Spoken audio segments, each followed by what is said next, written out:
Did you play the IWA as a kid and never win a belt? Well, now's your chance. Feeling that midlife crisis creeping in?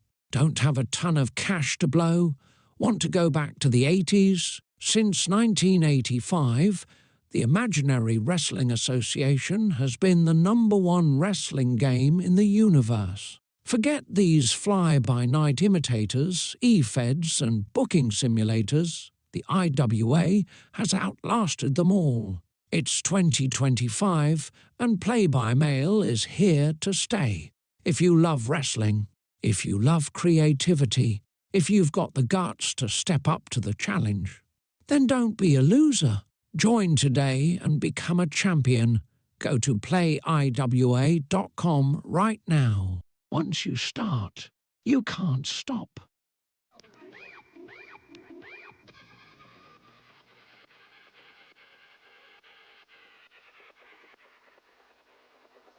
This is Southeastern Championship Wrestling, featuring top match stars from around the world. Now join us for fast-paced action of Southeastern Championship Wrestling.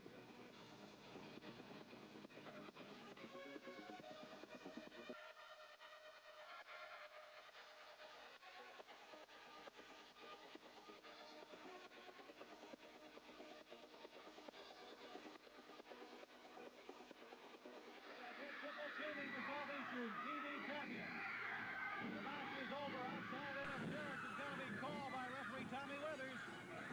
Terry Taylor is being punished, quickly punished by Dutch Mantel. And News Harris, here's Don Diamond in the ring now. We've got him done. My name is Phil Rady along with Alan Williams. That's just some of the action from last week's Southeastern Championship Wrestling program.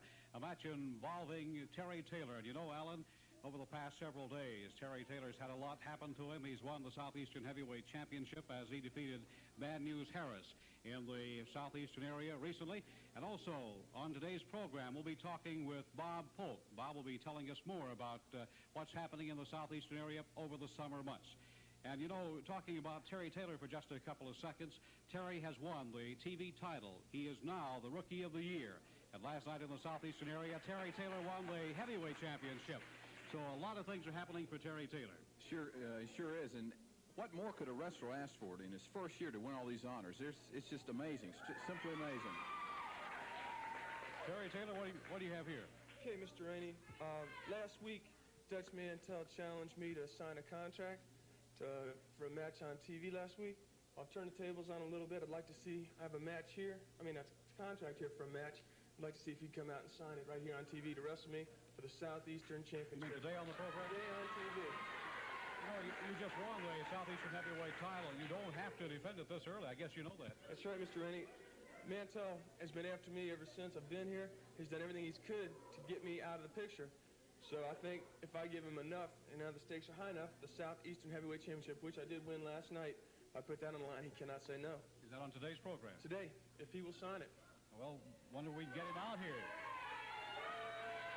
comes Dutch Mantel. Let's see if last week on the program, he courted you into signing a contract. Let's see if he'll do the same thing today. He has a contract, Dutch. He wants you to sign it. He wants what? He has a contract. He wants you to sign it for a title match today. He wants me to sign a contract for, what, the Southeastern title? That's correct. You know, last night I took a tremendous beating, and I still come out and won. I'm going to tell you what, Taylor, I don't feel good today. I'm a little sick, and my head's all busted up. I would wrestle you on TV today, but I got about 104, 105 degree temperature. That sounds like an excuse to me.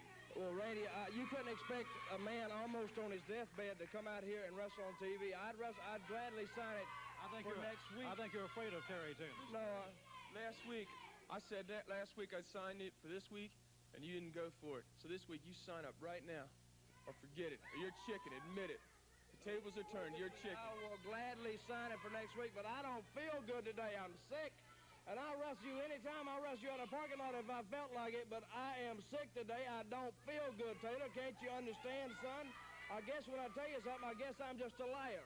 Well, Terry, you don't have to put up your title today on television. Like somebody told me last week, put up or shut up, Mantel. Wait a minute. Not right here. Man, the man's sick. He got the Hong Kong flu. I'll sign the thing right here. Yes, sir, baby. Dennis Connery's going to sign the contract right here. Yes, sir, I'll sign it. Leave him alone, Terry. You really look sick. contract, boy. You just get in the ring with It's all right, Condry. All right, Condry, you just get in there. I'll go through you, and I'll get to you next week. Ladies and gentlemen, we'll be back in just a moment after this important message. Friday night, June 27th, 8:30 p.m. in Knoxville, Tennessee, a new era for Southeastern Championship Wrestling. For tickets, write this telephone number down. It's a new number, 525-7393. That's 525-7393. Advance tickets on sale daily at the Knoxville Coliseum, 10 till 6. On the big wrestling card for Friday night, June 27th, 8:30 p.m., a World Heavyweight title match as Harley Race defends his title against Mr. Wrestling 2. The Assassins 1 and 2 meet Austin Idol and Kevin Sullivan. In a TV title match, Terry Taylor takes on Dutch Mantell.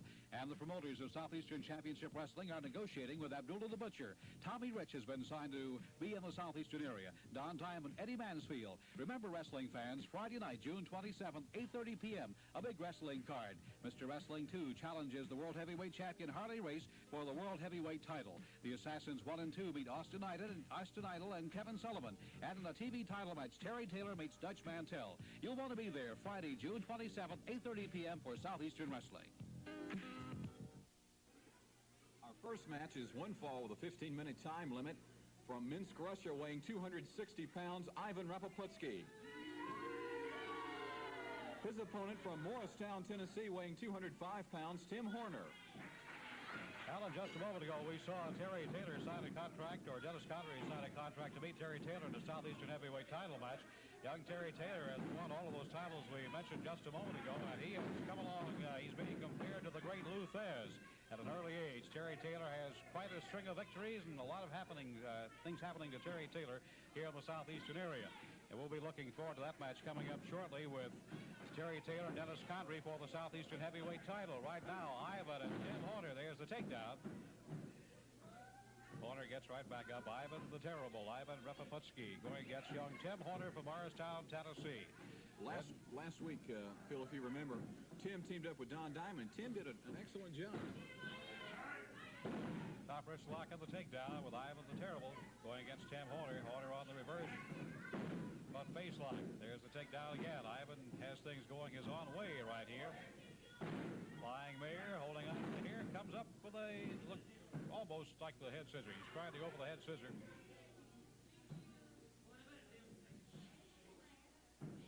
A lot of things happening here in the Southeastern area. We'll be telling you more about later on in the program. Once again, for you wrestling fans who missed the opening of the show, Terry Taylor will meet Dennis Condrey for the Southeastern Heavyweight title that Terry won recently over Bad News Harris in the Southeastern area. Ivan and Tim Horner squaring off here in the circle. Here's the takedown and the dive. Ivan trying to put the pressure to hold the shoulders down and the head down of Tim Horner.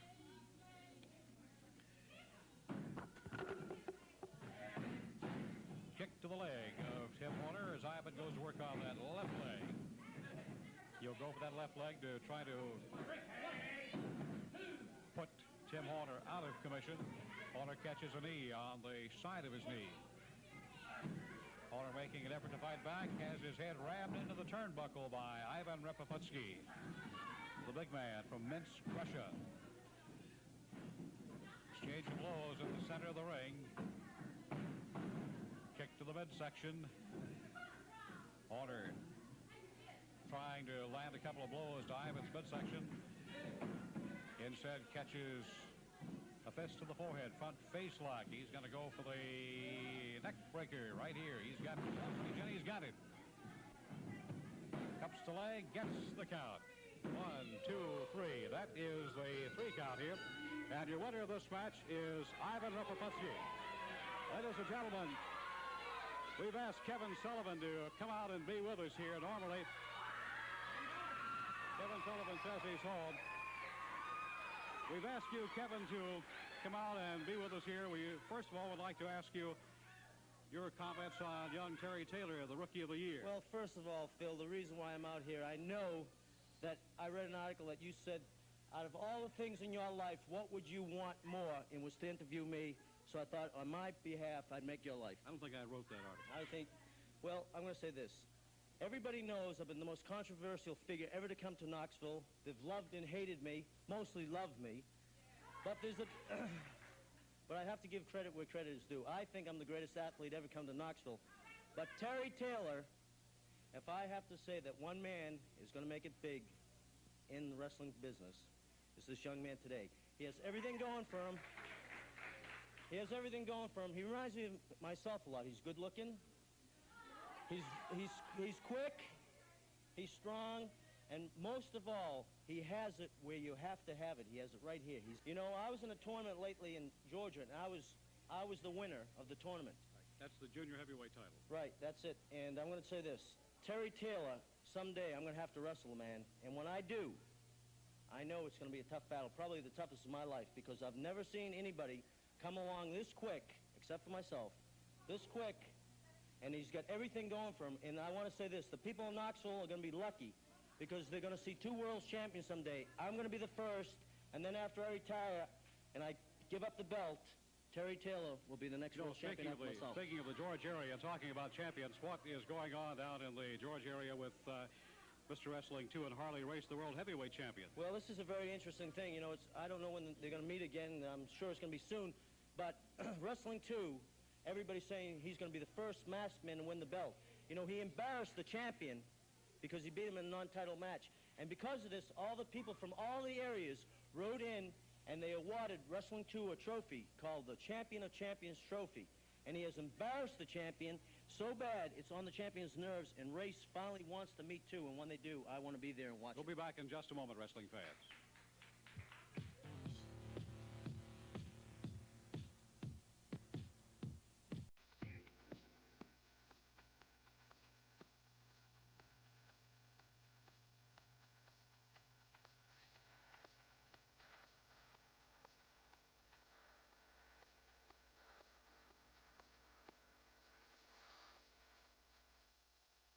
I have wrestled all over the world, and I've wrestled every leader contender all the way around the world. I've had a lot of things shot at me, and I've been shot at by a lot of people. And let me tell you, when they come out and say that they have done it, and they can do it again, is another thing. Let me tell you, Wrestling 2, you better get your big balloon trophy, and you better start packing it around so everybody can see it, because when you meet me head-on for it, one-on-one, man against man, when the proof comes down to where it's a world heavyweight champion stake, that it's on the line, I'll guarantee you that I am the world heavyweight champion. Don't tell me what I can say and what I can't say. Get on out and get away. Let me get back to what I had exactly on my mind, and let me say it to you where you can understand it crystal clear.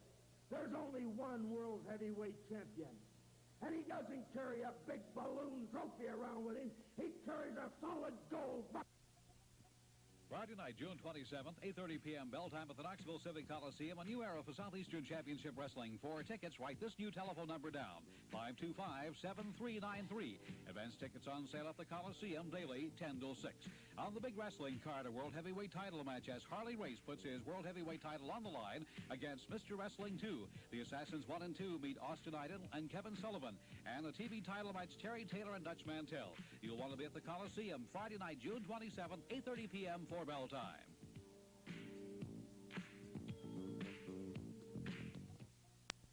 Wrestling fans, before the introduction for the next match, we've asked Kevin Sullivan to come out and be with us for this very important match, a match that will see Terry Taylor defend his title.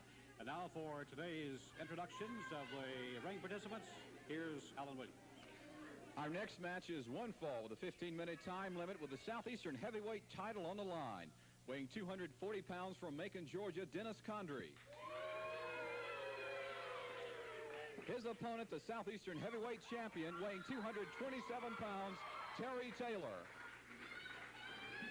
Well, this is the match that we talked about just a few minutes ago, a match that Terry Taylor, Kevin, did not have to set up. He just won the Southeastern Heavyweight title from Bad News Harris, and right now on the program, he's defending that title against Dennis Condrey. Well, this is what I said before. This is the main thing that Terry has. He has it right in the pit. He has guts.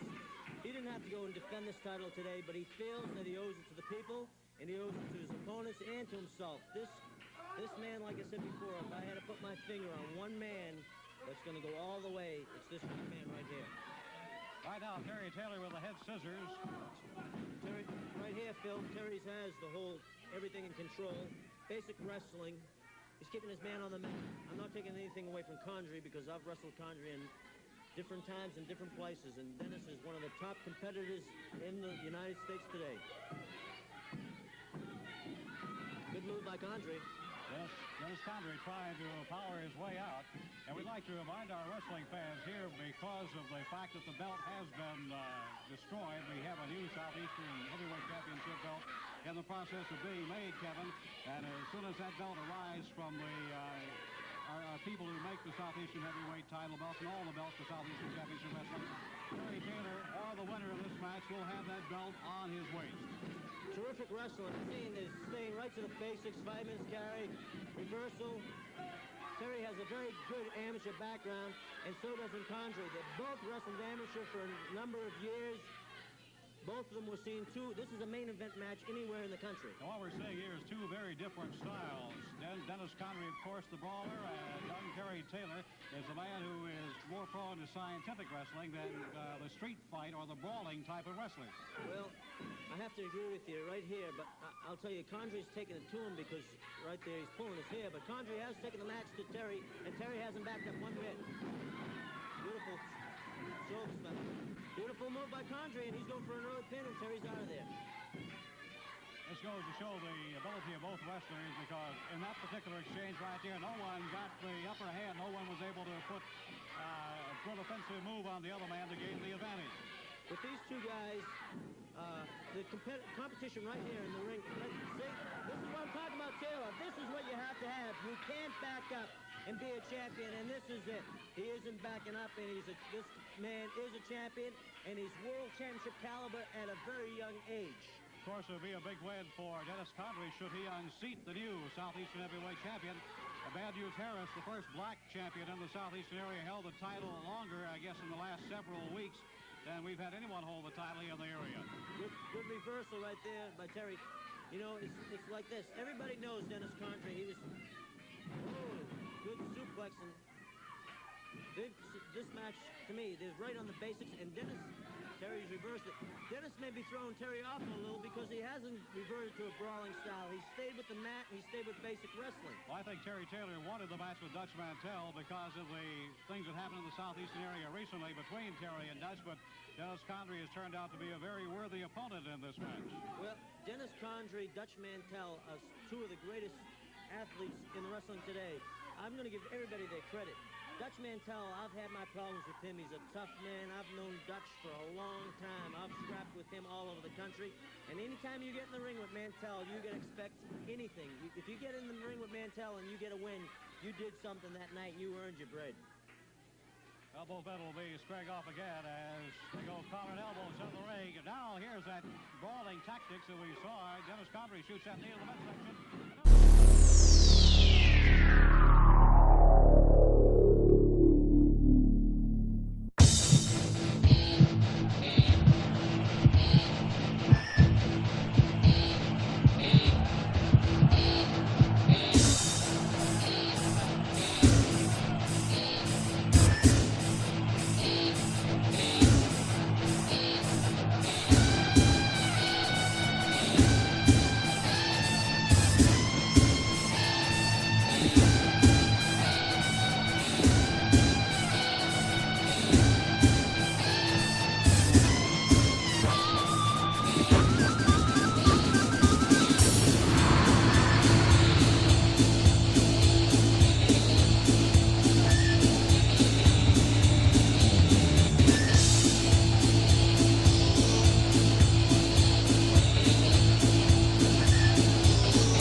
All right, guys. So can we get an audio check? Audio check. Audio check. Yeah. You are School is officially out because I'm actually here. There it is. School's out for summer. Oh, copyright strike already. 5 seconds. Gosh darn it. Let's see. The good news is I have the thing turned down on my. Oh, look at that. Oh, what do you have running up in the upper left? What is that? Is that pro? Pro Is this Wrestling from- Florida. Oh, dude. Okay. I have a lot of good stories about this PWF because a lot of the guys that worked for this one, and then what's the one? This company and the one that ran in Orlando, I think it was called like IWF. That sounds right. That ran Universal before WCW ever did it. Yep. With like smoking guns. Oh, He-Man Hoven. Get in there, Suburban Hell. Sorry, my ADD. I'm pointing at stuff. Yeah, a lot of the Florida guys that I knew when I first moved down here all worked those shows, like Phi Delta Slam before they were Phi Delta Slam. There's a guy that was the trainer at the Coastal School up here, Randy Rhodes, and I forget who his partner was. They're actually good. A lot of guys that were like Florida people. Yeah, on these you'll see a young Dustin Rhodes. You'll see good old Shockmaster on these. You'll get a brief appearance by Kevin Sullivan. Is this before Ray Lloyd and them hook up? Like Ray Lloyd's a Georgia guy, right? Yeah, yeah, he comes a little bit later. Oh, DDP's there, of course.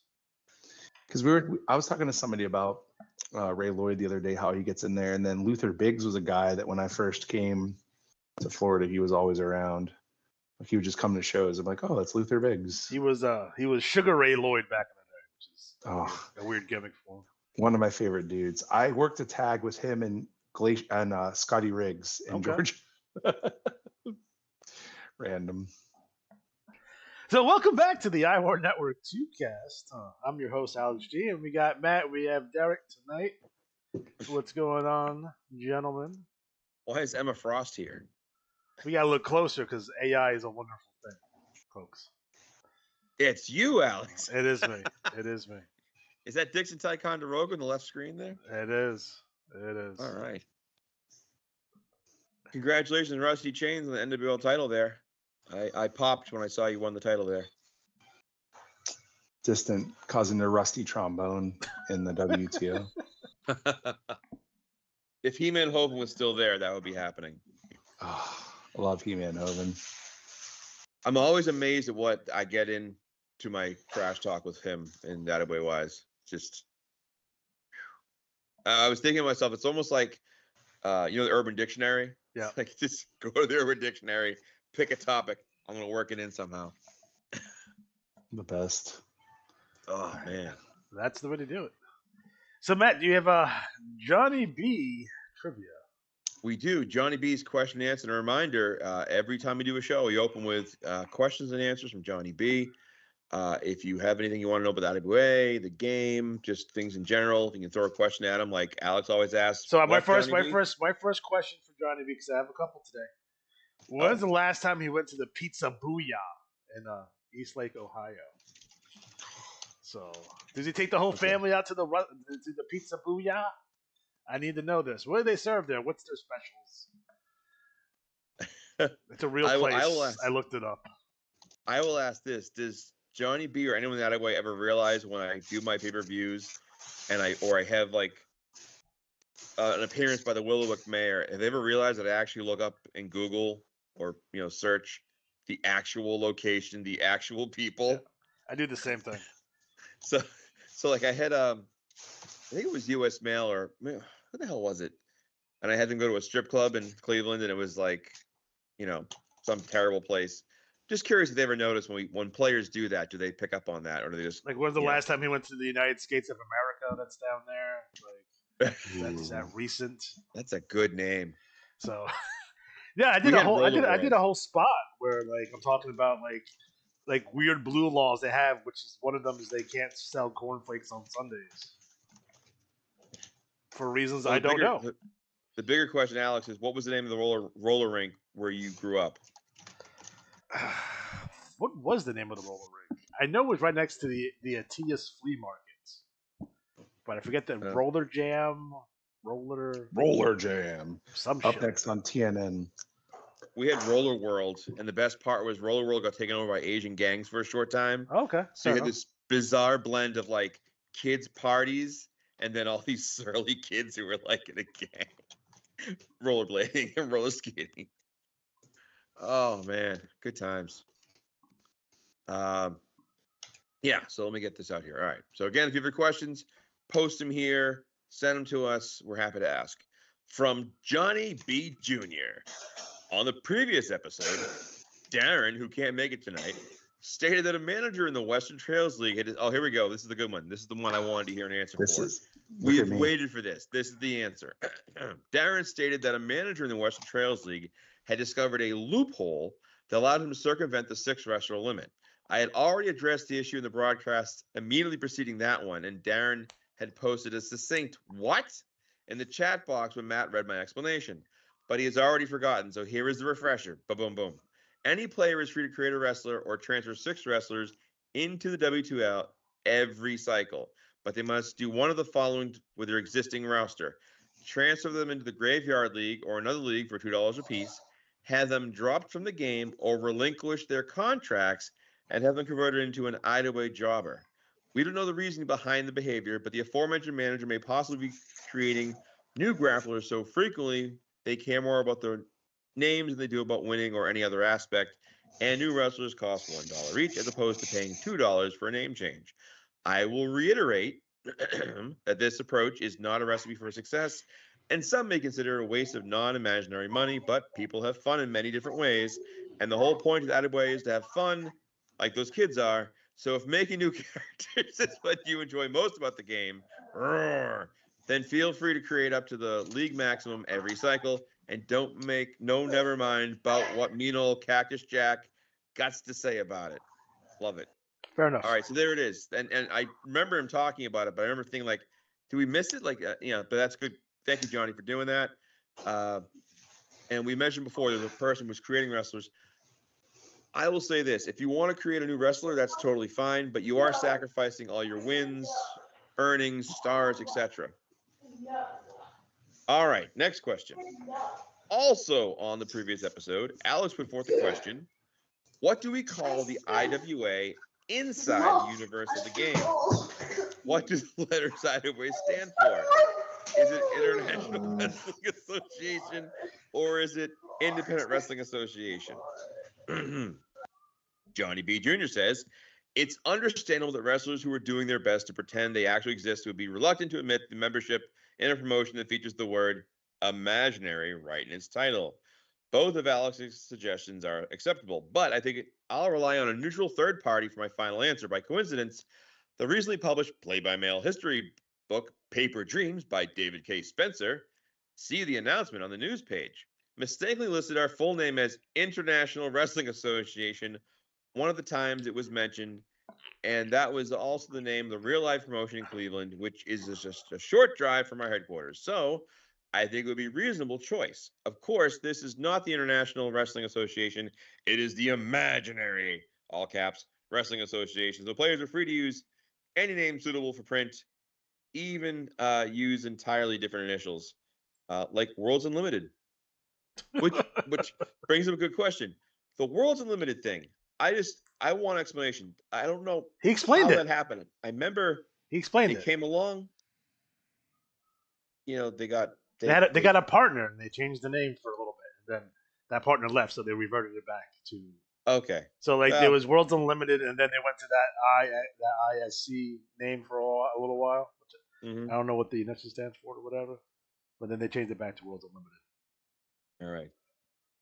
So for those of you who don't know who that was, that's Derek. Derek is the commissioner of the IWL. He's going to beat his kids. So. No, I was just laughing because this reminds me of my nephews when you're like, it'll be like you'll be sitting there doing nothing and everything's fine, and as soon as you go to do something, I have a quick little side theory. There's a theory about our lives are computer simulations. Yeah.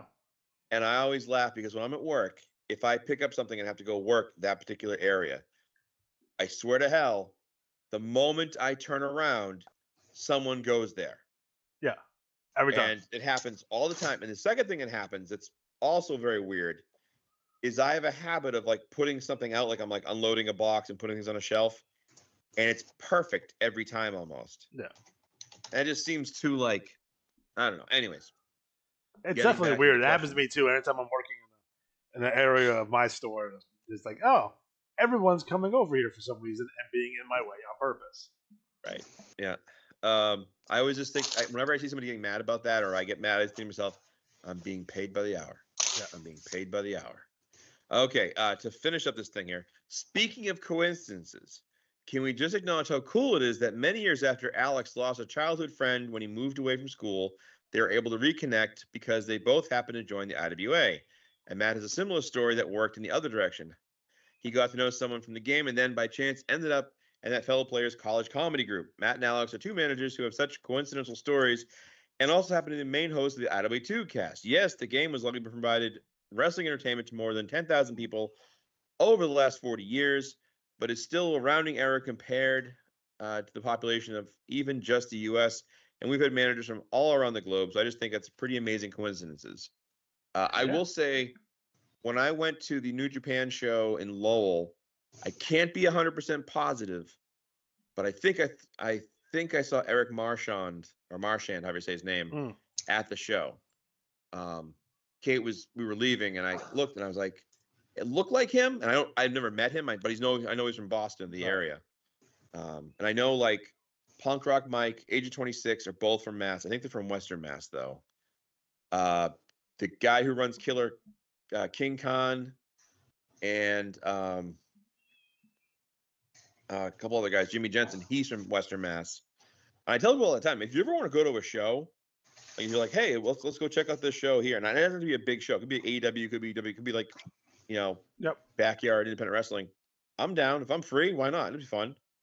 All right. So next up on that line, I love player stories involving real life personal connections, but there have also been plenty of memorable stories created by our managers. So host of the show and players in the chat, how about recounting a tale from your wrestler's past that really stands out in your mind? Perhaps there was a feud that ended in a particularly gratifying note, or a series of events so funny that it stayed with you ever since. I would like to one day own a leather-bound tome that has exhaustive compilation of everyone's favorite stories from their time in the game. Alex would make a small fortune from his Amazon affiliate link. Sure would. I will say I am our company cut hours, so I'm one more day free for about 2 months each week, and I'm planning to update the IWA 40th or 35th anniversary. Now it's 40th magazine on the website. So I'm working on that to kind of make it more comprehensive and more whatever. So that's in the works. Yeah, I also go. Yeah. I go to 410s after Father's Day. Because golf stores. This is our Christmas for golf stores. So. Oh really? Okay. Yeah. So this is like right now we're doing 5 9s, but I go back to 410s, and I'll have usually Wednesday and Thursday and Saturday. Very nice. Very nice. Oh, sorry. I was jumping in awkwardly.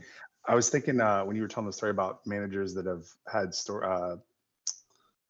meetups or whatever, or things like that. There's a guy in our group, Matt, that years ago I played with in the Loaded Gun League in Iron, like 98, randomly. Mick Ferrari. Oh, yes. So years ago, me and my buddy Tim Hott were playing, and you remember when people used to say, "Who's your daddy?" Yes. Like that was like the catchphrase. So Tim said that in a trash talk to Justin, and I don't think it was like new nomenclature. So he's like, "My dad is James Vickers." And we talk about that. Like that happened in 1998. We talk about that like regularly. Nice. And it's just funny to end up in a group with him like years later. When I realized who Mick Ferrari was, I was like, "I come to say hi." It's just people that I played the spreadsheet wrestling game with. Ridiculous. Yeah, Sorry. Run-ins from my son. Run-ins from everybody. But yeah, I was thinking of that when you guys were saying that. So it's just crazy how we stay connected to the game like 30 years later. Wild. It is funny how when I was a kid, a bunch of us from here that played IWA, we also, a bunch of us went to Killer Kowalski's wrestling school. So we would do bowling night. We would go to the wrestling shows in Boston together. I have a bunch of pictures of us like before. I remember John Garassi was GQ John. He was actually manager. He was manager for Terra Rising / Triple H when he wrestled for a while up here. I used to always tease him like, I got him started, you ruined him. But it's funny how you cross paths with people in various points. And I remember like when I went to Vegas, I met Scott Olson, and we were driving around, and he's like, "Oh, here, hold it." He hands me a Glock. Why do you have a gun in your car? Is that a gun in your Vegas, pocket? baby. You're happy having this thing. I know. I always think to myself, there's ski masks too. We like fly in, pull off a job, fly out. No one will know. Anyways, as always, if you have questions, comments, trivia stuff, whatever, feel free to chime in, post in the comments. We're happy to see. Let's hear anyone. There he is, Western Washington. I said Mass. Why do you think you're from Mass? Somebody's from Mass. Who is it? Damn it! I could have sworn you're from Mass. Maybe I misread it. That's all right. I'm tired. I'm more of an Eastern Washington guy. Go Eags, Redfield for everybody. Oh my God. Let's see here. What would Western Washington be? Like Seattle area? Like, I would say so, right? Yeah, Seattle's on the like- water. What else, what is there besides Seattle to go to? Is there a Vancouver, Washington too? I think there is. Sounds right. I will is tell this you, a if you go Kansas to City, Portland, Missouri, Kansas City, Kansas situation? I think so. if you go to Portland, Oregon, be sure to check out Mr. Peeps Showgirls. Oh, My friend's apartment looked across the street at Mr. Peeps Showgirls. That's fun.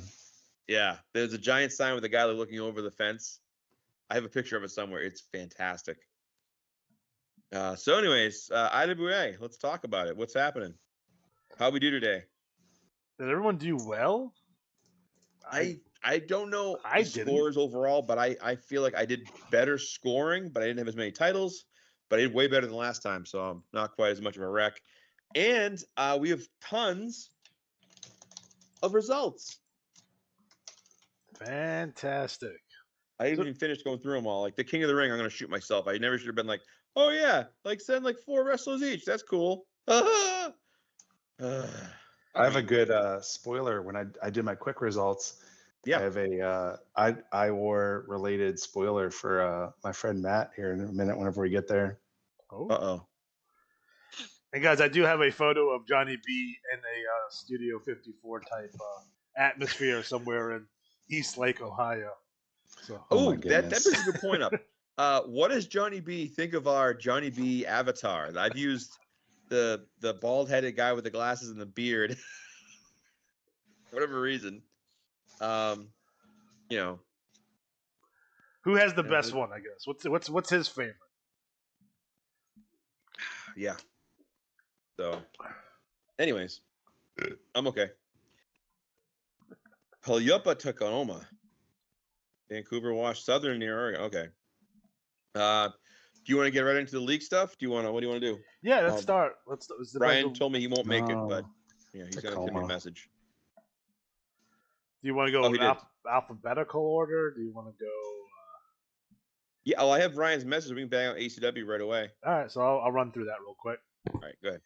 All right, All American Championship Wrestling, number 8, June 2025. ACW League Champion, winning 10 free matches, Swamp Sock Jr. American Territories Champion, Starlight. New England Champion, Jawbone Jack. Atlantic Coast Champion, Miles Maverick. Great Lakes Champion, Bud Mud. Smoky Mountain Champion, Mud Mud. Deep South Champion, Mind Mayhem. Gulf Coast Champion, Mime Malice. Texas Heartland Champion, Chainsaw Henley. Rocky Mountain Champion, Ken the Anvil Needhart.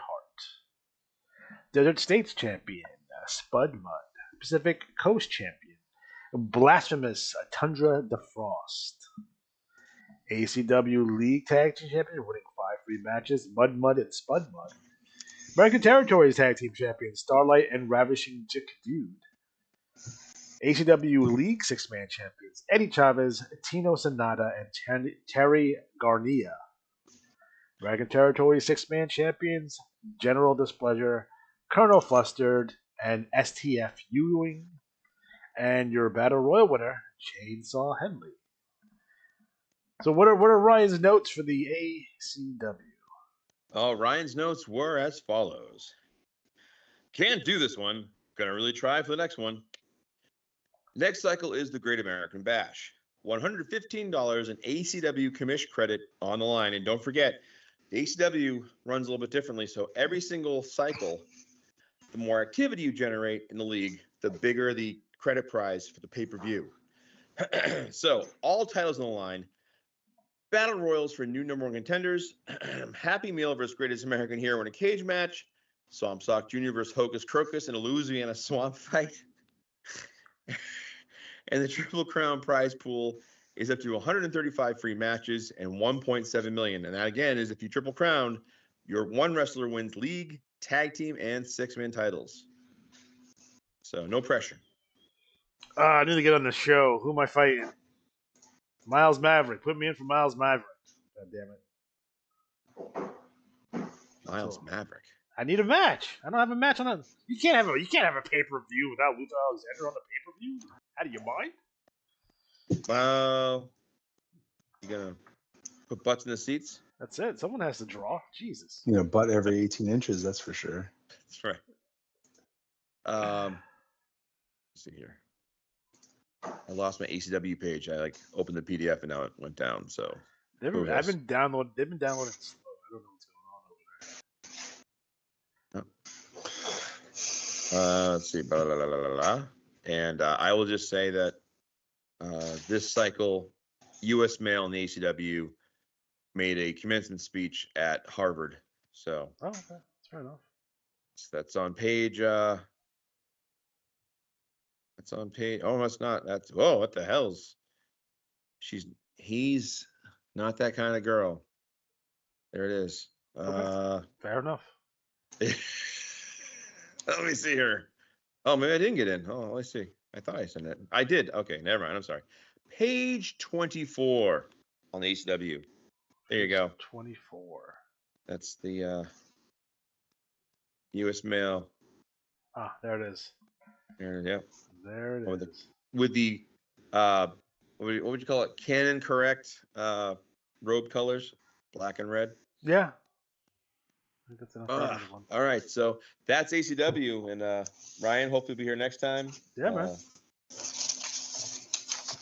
So I dig that. I also have the Regulator's Secret Origins on Weekly World News. One of the mimes got arrested, probably for drugs, but I don't think they're going to talk. Yeah, so they're fine. Is that Dirty Roads? Wait, on the screen? I don't know. I'm not looking at it. Right. Possibly. Maybe. He looks like a Timo Dusty Rhodes. Yeah, well. I saw a guy looking like Dustin working like 30 seconds ago. Dustin's on this show. Yeah. Right. Rookie Dustin Rhodes.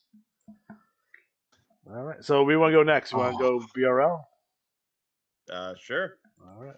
I love guys with the high strap singlet in the back, like the state patrol guys with the sorry.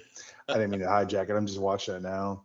No, it's good times. Yeah. What was it? Buddy Lee Parker? That was Sergeant Buddy Lee. I can't remember. James Earl Ray, who was named after the guy who killed Martin Luther King. Oh my God. Blatant racism and WCW everybody. There you go. Jeez. All right, yeah, BRL. Nice all right, so BRL number 637. The Hawaiian Heartthrob repeats as league champion and wins another $25 in IWAR credit. Considering that Neil has one wrestler in the entire game and he pulled that off and not only retained but with a 500. I think it was a 5 or Son 40. of a gun. Yeah, I think. Let me look real quick. I think it's a. There it is. Yeah, 500. Wow. That's impressive. Real impressive. Winning $25 as well. Me with Hot Stuff Adam Cash winning the Battle Royal. Our tag champions, Bruiser and Buster Heyman. And when I read it, I thought it said Hyman. I'm like, oh, all right. Yeah, I probably would have made that same joke. I was about to. Yeah, I know. Well, to get that Chanting one my out Alex there. Get that one out. TV tag champs Bill LaPointe Jr. and Brutal Brian Welch. Six-man champions Polar Circle, Tiny Jorgensen, Crusher Nutella, and Lobo Latamaki. The BRL six-man TV champions Mad Max Red Wolf, El Barbero, and Fatty the Butcher. Your TV champion in the BRL is Whitefoot. Central Plains champion The American Nightmare Jackson Icarus. East Coast champion Dungeon Master Sheldon Shroot. Great Lakes champion American Destroyer. Middle Atlantic champion Randy the Ram. Northeast champion Double R Rob Ratliff. Pacific Northwest champion Alligator.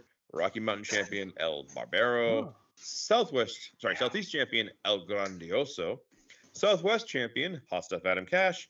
And West Coast champion Fatty the Butcher.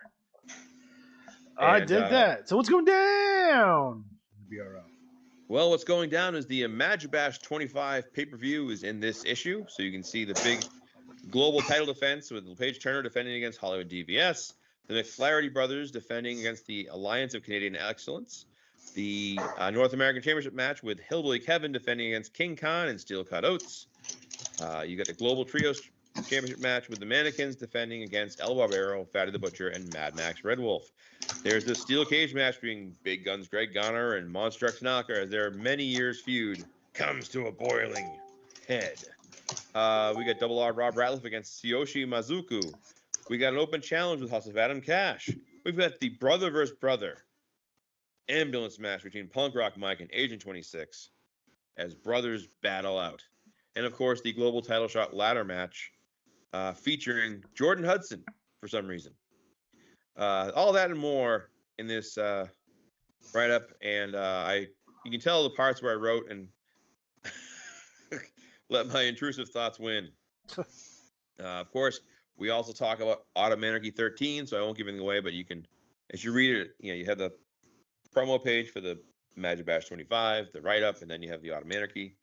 And as always, if you want to be involved in the BR report, we're happy to help. So, no pressure. No pressure. I keep butchering this. I'm on page 21. I keep butchering the logo for this for some reason. It doesn't show up right. I got to fix that again. We got lots of trash talk. I've not even skimmed yet. I don't know if there's a full page rant at us, Alex, but maybe there will be. We can hope. There always is. I'm not surprised. Never shocked. I love when someone from like 10, 15 years ago goes berserk. All right, dude. Well, that's how we know we're doing what we're supposed to be. I know, right? We got promos from King Khan. We got promos from the McFlaherty brothers. We got promos from Steel Cut Oats and Dungeon. Page 33. I see Larry found AI to make some images for his wrestlers. There you go. Right. Yes. We have the Savage Credence connection. Let's see. Those guys. I won't give away. Let's see. There's a lot of TT in the BRL, so it's good to see here. It's action packed. Love it. And once I figure out how to efficiently OCR it, because that tends to be the issue with recapping these things, is because everyone is sending it from different sources. So like sometimes it won't, like it'll just skip stuff that it doesn't see, and then sometimes they'll just add extra things that are not there. Yeah. So once I figure it out, then I can get us recapped the way I would like. Like right now, I have the NWLs ready to go. So once we get there, recap TT there. But once I figure the rest of this stuff out, probably pretty good. Someone's burrito's ready. Ooh, you making burritos? I think my son's. It's probably chicken tenders and fries in her air fryer for my son. Yes. Chicken tendies. It's loud. I'm sorry. Dino Nuggies. I got muted appropriately earlier. You did. There's just always. Well, I mean, honestly, that's the thing. Like in the Tuttle house, there's always stuff going on. Either it's a wild place. Like that's why I'm all like in or out being here because stuff's going down. Hey, that's all right. Just I always tell, like when I have parents go through my line or I see little kids, I always tell them, you make sure you give your kids that proper pre-bedtime treat, sugar. Getting lots of sugar. Oh my God. Now, all one right.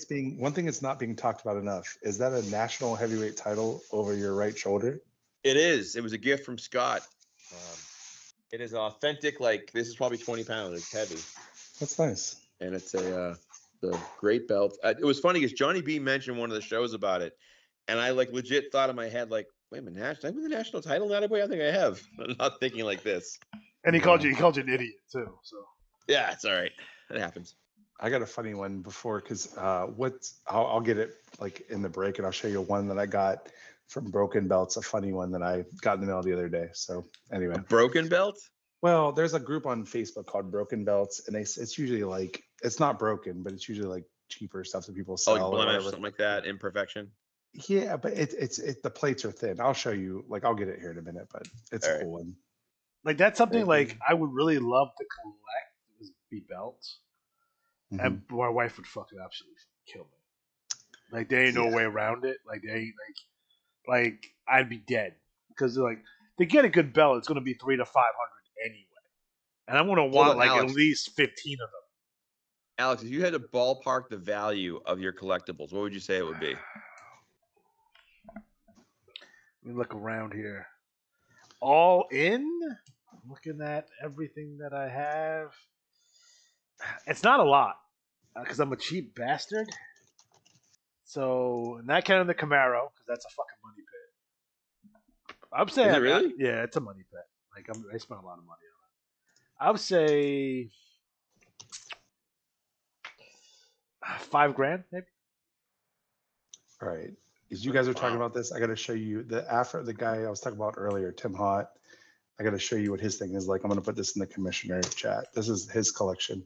He lives in Columbus, Ohio, not terribly far from IWA headquarters, but Oh, wow. yeah.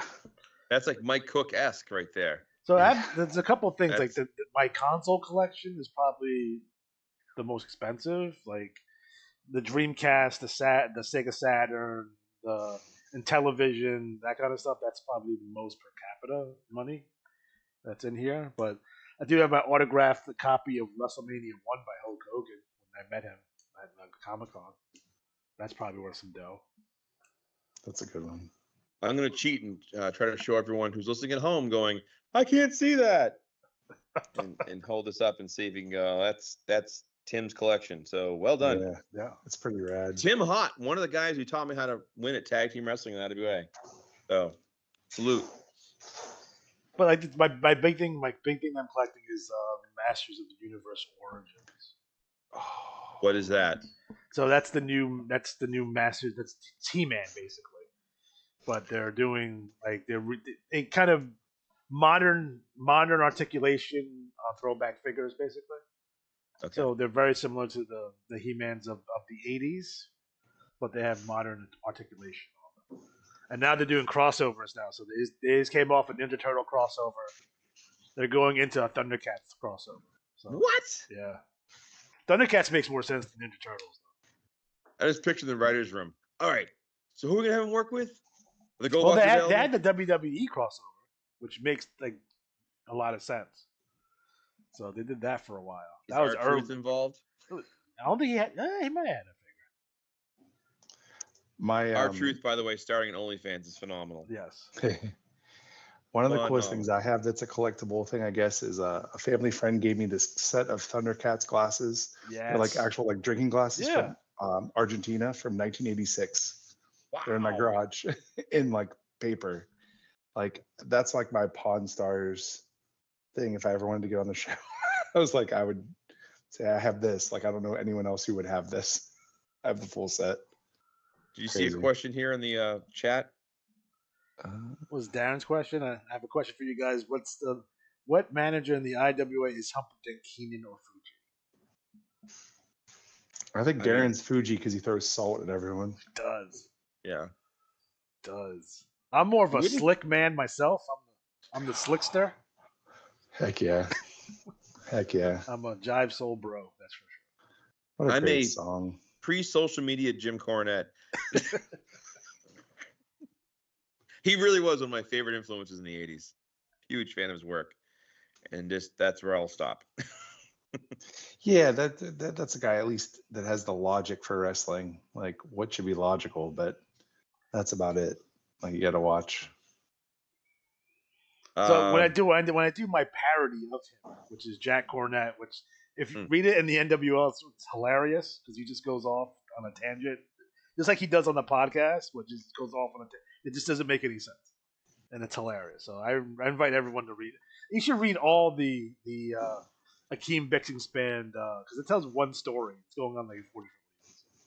So eventually we'll find out the who the Red Scorpion 2 is. So coming soon. Oh. Is it I won't guess. I have my own theory. All right, so where Well, we I going gave it next? away. The last 2 cycles, I told Johnny to beat us. Like, I'm surprised he haven't figured it out because I gave it away 2 cycles ago. So Jomo Kenya. Oh my gosh. Phantom Striker. he got eaten by a lion. The joke for an audience of one. Jom Kenya. Holy crap. All right. Where are we going next? IWL. All right, let's do it. Surprise. Okay, shoot. That's good. No, that's actually good. All right, so I'll start with our champions, then I'll go into quick results. So I can give Matt his fun result. Our league champion is Sam Hain. Television champion, the legend, Buzz Prescott. New York City champion, Father Conrad. Los Angeles champion, Shotgun James Carnage. Boston champion, Chase Grace. WEEI sponsored Detroit champion, Texas Jesse Tombstone. Cleveland champion, Bulk Brogan. Dallas champion, Justin Grace. Memphis champion, Ray Del Mundo. Miami champion, Friendzoned, Frederick Goodfellow. San Francisco champion, Death Valley Drifter. Chicago champion, On Point, Edward Port Huron. The league tag team champions are the Regulators. TV tag team champions are the Amazing Graces. League 6-man champions are the Von Schnapps. And the TV 6-man champions are the Regulators. Battle Royal winner is Sam Hain, winning 32 free matches. And here are my Soul Survivor results, quick results for you. Good old Soul Survivor.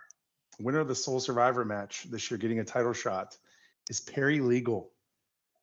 That's a big upset. And then for the number 1 contenders for the IWL World Tag Team titles, My Two Dads defeat Shotgun Kid and Brady Buckshot. Winner of a triple threat earning a future multinational title shot is Death Valley Drifter. Multinational championship match, Uncle Slam retains over Mike Sanders. And in the IWL World 6-man Tag Team Championship match, in a stunning result, the Von Schnapps have defeated the Regulators for the IWL World 6-man Tag Team titles. Oh, Suck it, Ryan. Never gonna hear the end of that one. Jesus Christ. That's the Regulators have held on to it. The thing is, the IWL World 6-man tag, I don't know if I could speak on all the other leagues, but whoever gets them, Michigan Border Patrol had them for a very long time. And then the Regulators finally won them, and now the Von Schnapps winning is like a big deal because they don't change very often. IWL World Tag Team titles, Los Astros retain over Los Americanos. And then Joe Boring pulling off the upset and defeating Suyu Pai to get back the IWL World Championship. So that's leading up to our next event, Joker's Wild, Royal Flush with the Joker's Wild match. How that's going to work is everyone who did TT from this cycle right now and the next cycle will be placed into one big match. The top 2 strats will go on to the next cycle and face each other for the next world title shot. So we're letting everybody have a shot at it. Joker's Wild. So that's what's going on in the IWL right now. Ryan says, no, you suck it. Well, I love that he snuck in there with that. It's Ryan and I were talking about the Von Schnapps. We've been feuding with them forever. And so we were talking. He's like, who do you think has the series edge? And I was like, oh, the Von Schnapps, 11-2. Jesus Christ. Like, what? And I'm like, yeah, Von Schnapps will dominate. He's like, no. And I'm like, oh, yeah. And I was like, I have no idea. Ridiculous. I'm sure it's probably like 500. It's been pretty even. So, oh. That's amazing. I love this crazy guy in this PWF thing, like put his hands through his hair. That's great. DDP rules. I'm going to go get my belt. I'll be right back. All right. All right, Alex, you want to do CWO? BBL. Yeah. Actually, let me pull it up. I don't actually have that one up. I got it.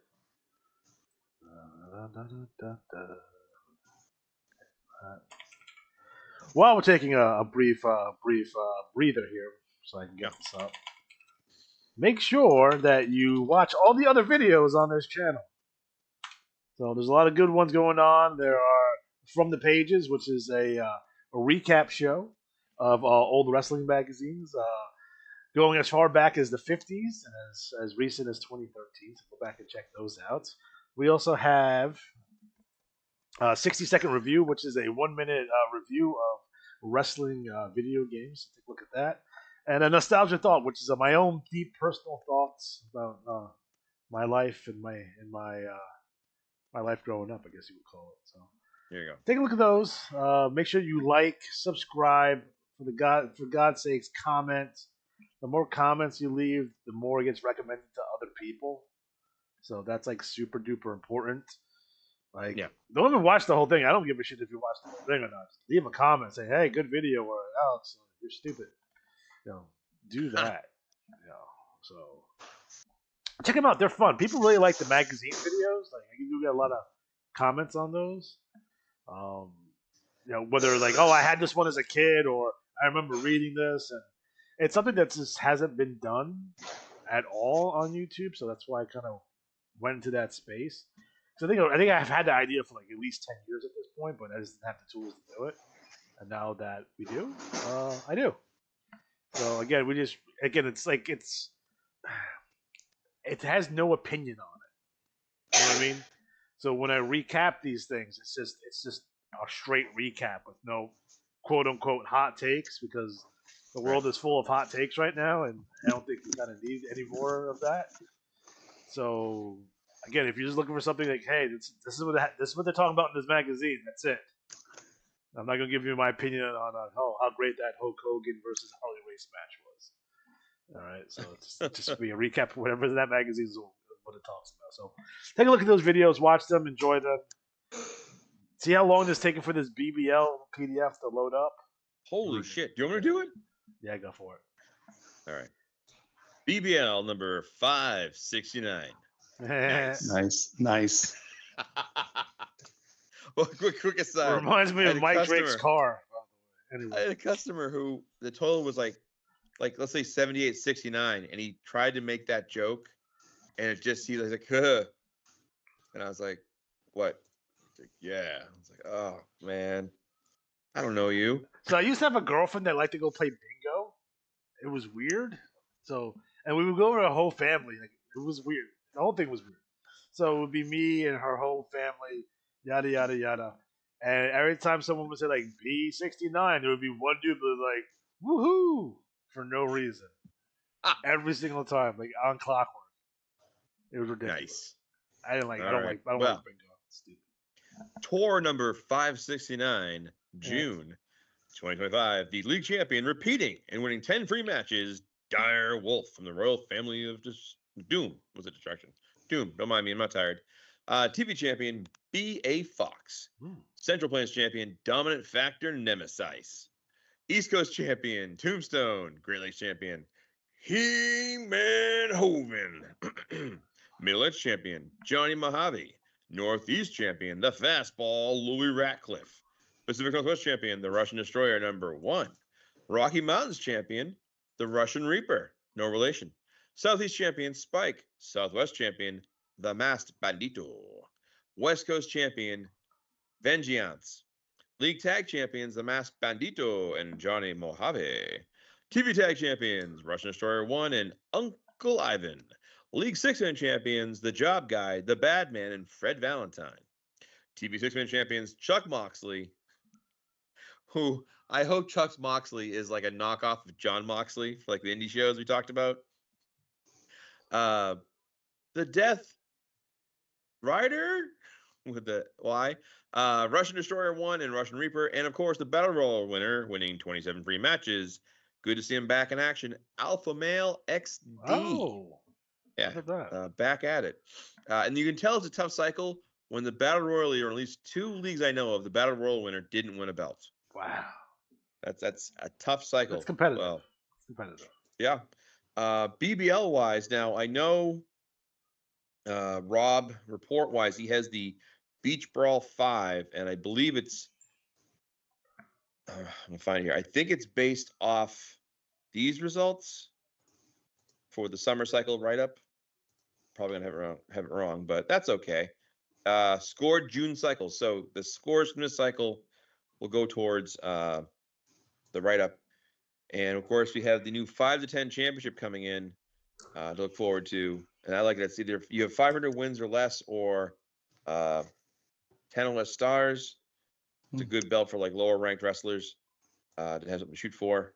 Of course, I just swapped records and gave Heman Hoven a bigger record. So he's out of the running of that one. The King of Hardcore will see Skullfire defend against Dominant Factor Nemesis. And the Queen of Hardcore will see the Masked Matriarch defend against Gemma Gunsmoke. There is a Dusty Rhodes 2025 tournament bracket laid out. And there is a lot of wrestlers in this bracket. Really testing my glasses here. Oh, I'm in there too. All right, cool. So I don't know. Let me see if it says when this launches. Dusty Rhodes. Take me home. I don't see it. That's okay. I'm sure it'll be in the bulletin. Anyways, there's some trash talk here, which is nice too. You have Uncle Ivan really responding to Heman Hoven's So this must be an Uncle Ivan clone, because Uncle Ivan died circa 2014, 15? Did you see the body? I did, because Luther buried him in the thing. Well, there it is. All right. Former head trainer of the NWO back in the day. Good old That's Uncle right. Ivan. That's very true. Yeah. I forgot about that. Yeah. So there's the BBL for you folks. I think that it finally came up, by the way. So nice. Does Derek have a belt? I have several belts. Okay. Oh boy. Show and tell. I brought it. I couldn't help myself. Just so you had your national belt, right? So this is probably like my prize belt, my favorite title belt ever, which is the red NWA television belt. Ah, yes. My favorite belt design ever, which I liked for that national belt and for the WWF 86. Oh. Tim Hott actually bought this belt for me, and it's like my favorite one. It's a cool design, different. So the other ones I brought out, I have a couple special ones. You guys remember the foam belts, the WWF foam titles? Yeah, it had that weird Intercontinental Championship that was brown for no reason. Yeah, because it's the flipped. That's okay. I'll tell an Intercontinental story title. But so I got from that broken belts thing, somebody was getting rid of these. These are the foam to life belts. Nice. So they're like real belts, but they're like the foam version. So this is the 80s WWF 86, I want to say, which always tripped me out when I was little, because I don't think I saw the 86 on TV when I was little, and I didn't understand why the heavyweight title looked like this. But now, of course, as an adult, I realize it's like a negative of that belt. So that's a pretty cool one. And then I have the World Tag Foam to Life, yes, which I like. It's a little different too. I want the Intercontinental one. That's the only one I don't have. I had a guy that I tried to post on his, he was selling it a while ago and then never said he sold it.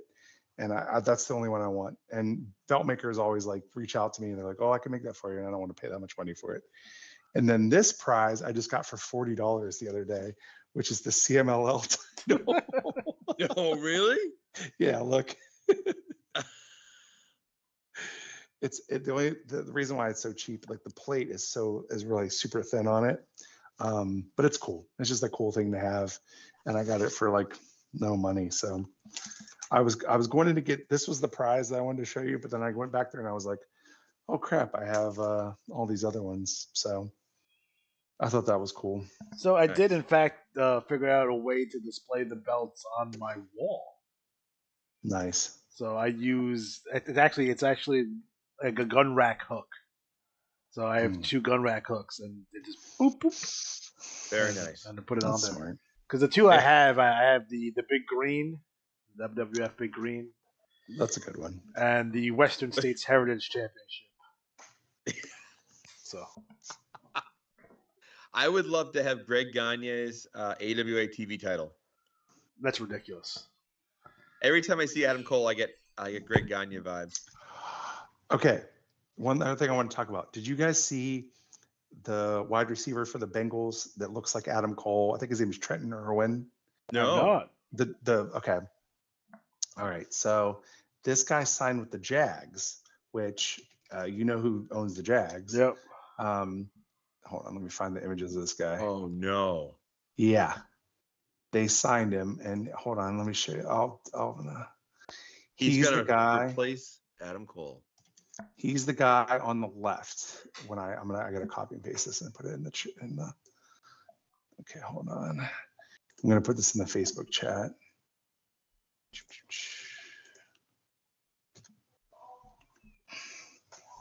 Holy shit! The Jags just signed him, and then Tony Khan just put a post up about it. Hold on, let me see what it says.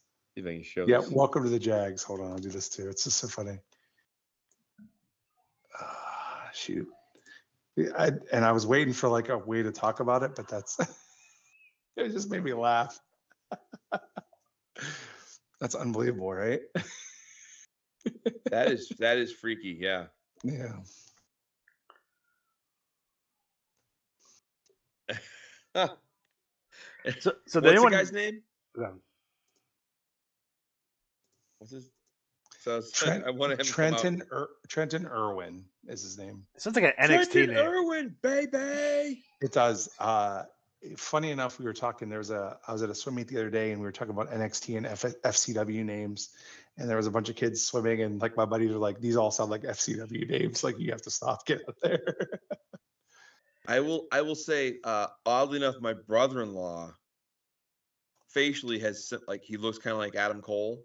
When he was younger, he looked like a mix of either Michael J. Fox, and then he looked kind of like Shawn Michaels. He's gone through changes, but like it's hard to explain. He's got this weird face. It's like he looks like somebody else. But right now he looks like Adam Cole. I watched the thing on Netflix the other day, the movies that made us about Back to the Future. It's just so funny how movies like movies just don't get made like that anymore. Like you start off with one, they take a chance on a guy, and then they change it halfway through. Like it's so narrowed down to like they're only going to make like certain movies, a remake, a superhero movie, a horror movie. Like that's it. Yeah, no, they're not taking any chances on anything. And Back to the Future was obviously like a chance that they took. Oh, it was a big time. Big time. Yeah. They had a hard time getting that made originally too. Like, yeah, because it's funny to think about what geniuses in people, but it's timing too. Like when a movie comes out, it could have been great if it comes out a certain, you know what I mean? It could have been. Because I think people forget like how big 50s nostalgia was in the 80s. Now people talk about nostalgia now for stuff, but in the 80s that was a big 50s nostalgia thing going on too. Like yeah, because Grease got real big. When does Grease come out? 78, probably 79? 79, yeah. Yeah. So it was that. I think Corvette Summer came out. Like there's a bunch of stuff. American Graffiti around that same time. So I think there's a lot of stuff. Like just Happy Days, obviously, is on TV. Oh my God. So yeah, good call. Where are we going next? Rolling Thunder League. All right. I can do it. You got it open? Yep.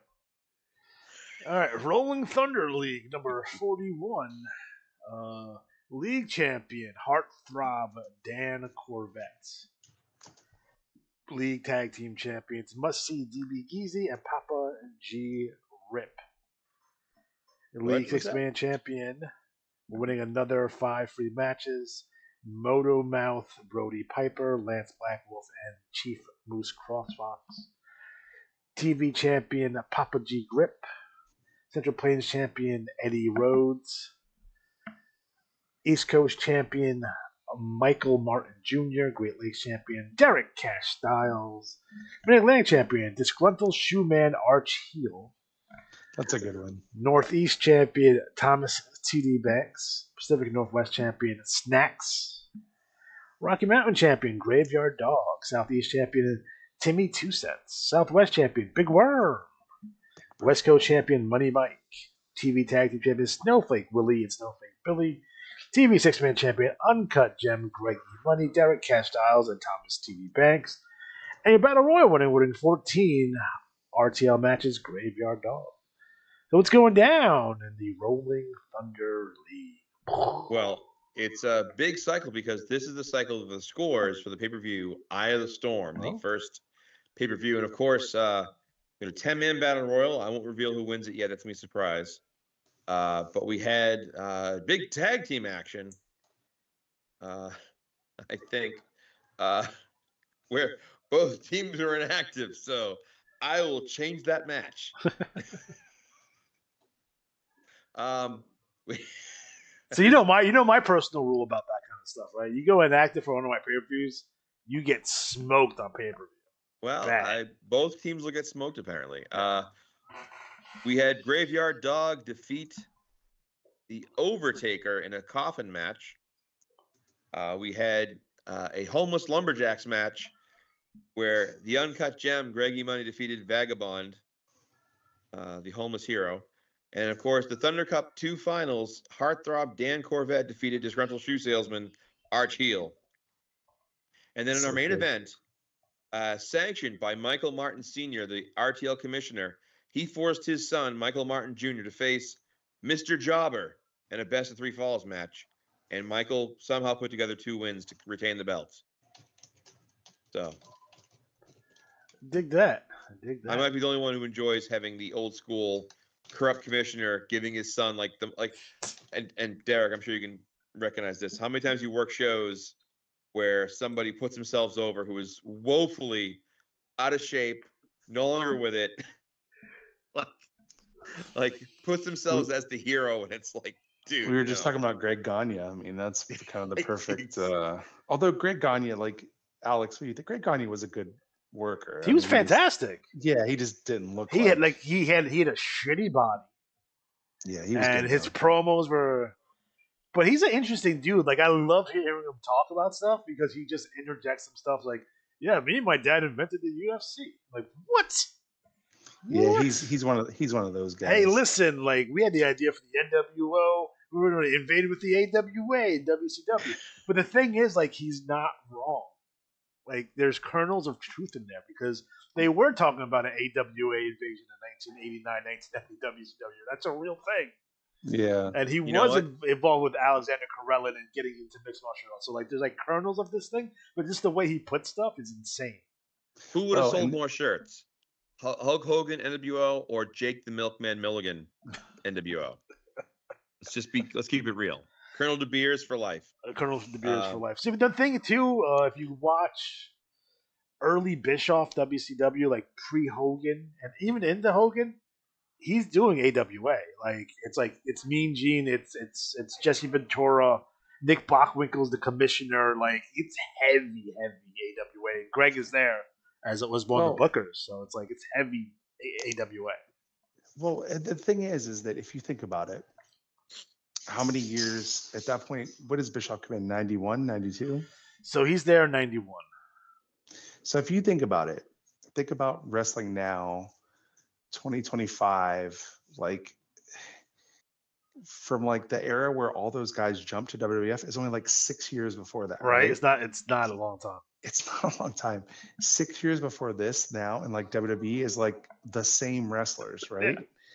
So it's not all that far-fetched to think, and if you really think about it, the people that really pushed that era over the top were all the AWA guys. Yeah, it was. It's like if you talk about like 82, 81 AWA, like they're top dogs. Like that's a promotion. They had Hogan. Hogan's already a huge star in the United States and in Japan. So it's like it's all the production too. It's like the WWF didn't take just like the wrestlers. They took like backstage dudes too. Like everything. They took everything. It's not all that like out of the realm of like, it's not like it's so long ago that it's like the guys are out of to take all those people and do it, because it's 6 years later. Like it's a blip. I mean, like the Bloodline has been going on now for 5 years? For real. So when me and Matt did that, the AWA 1990 version. So as I rebooked AWA 1990, I put the belt on Ricky Steamboat almost immediately. Yes. Yeah.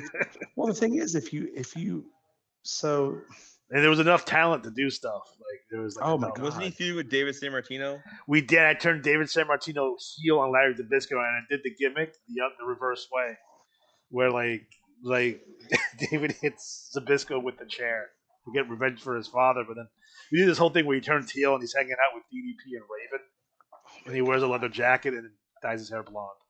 And then he uses the camel clutch as his finisher. That's actually like shoot incredible. Because if you think about it, like 91 is when Global comes on TV, Yeah. right? Mm-hmm. So there's obviously like appetite. There's a market. Yeah. Market for what they're doing. So like if the AWA like literally just sticks it out for another year or so, who knows what happens? Because it's literally they could add stuff because there was talent too. Like I brought in like Rude comes in, Road Warriors come in, like again Minnesota guys, right? We bring Jesse back because he leaves the WWF in the middle of 1990. So it's like there's dudes out there for that. Right. When does the AWF Warriors of Wrestling, is that 94? 94 going into 95. So I mean they actually replaced ECW on the MSG network for like 6 weeks. We had our local company, that was KBL, was our local affiliate that had ECW on it. And it was like our sports channel out of Pittsburgh, like our Sportsnet or whatever that equivalent would have been out of Philadelphia. And I remember ECW being on that, but before that it was on WPTT 22, which is like was the big like independent station. And I remember seeing the digital. Do you guys remember how nice the TV looked for the Warriors of Wrestling? Yeah.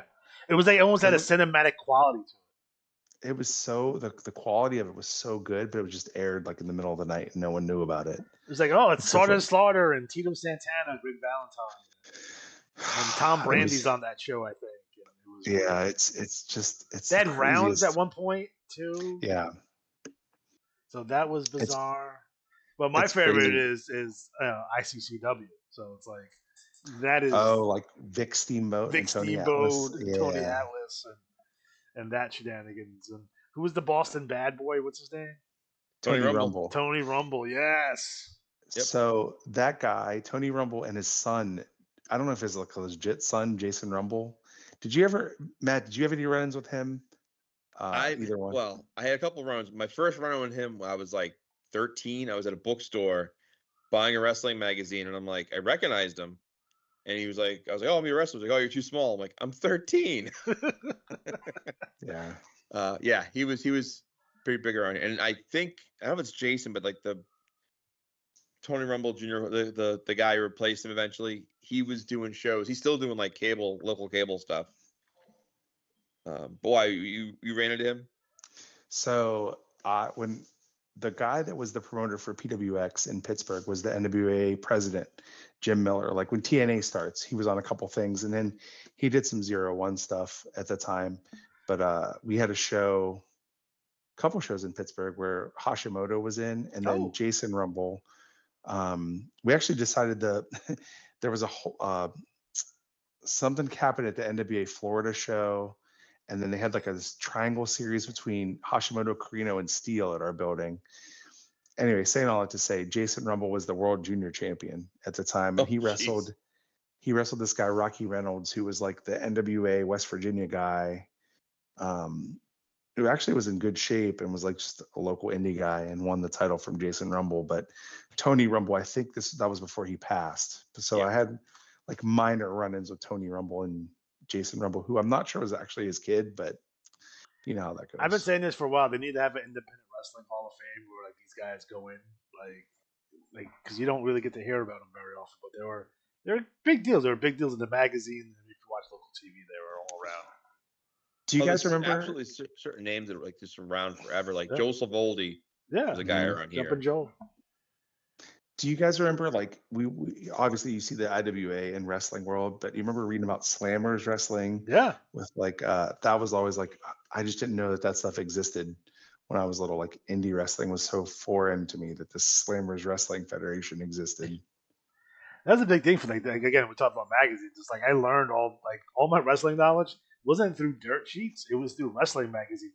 So my brain is all kayfabed up, like fucked up Yeah. and shit. Like so, it's like, wait a minute, hold the phone here. That's Here's My a quick favorite- question: Do either of you ever read like the wrestling newsletters, like Observer or like Torch? I didn't. I was more of a hotline man anyway. So I didn't have, so I never had access to them until I played that Fantasy Wrestling Alliance, the PH one out of Houston. yeah. And I remember the big hook for them was they printed like the entire Observer in the back of the bulletin. Did you guys Okay. ever play that one? It was No, I heard of it though. That's the one. I think Zach Gargis has some of them, and I think Duchesne might have some of them.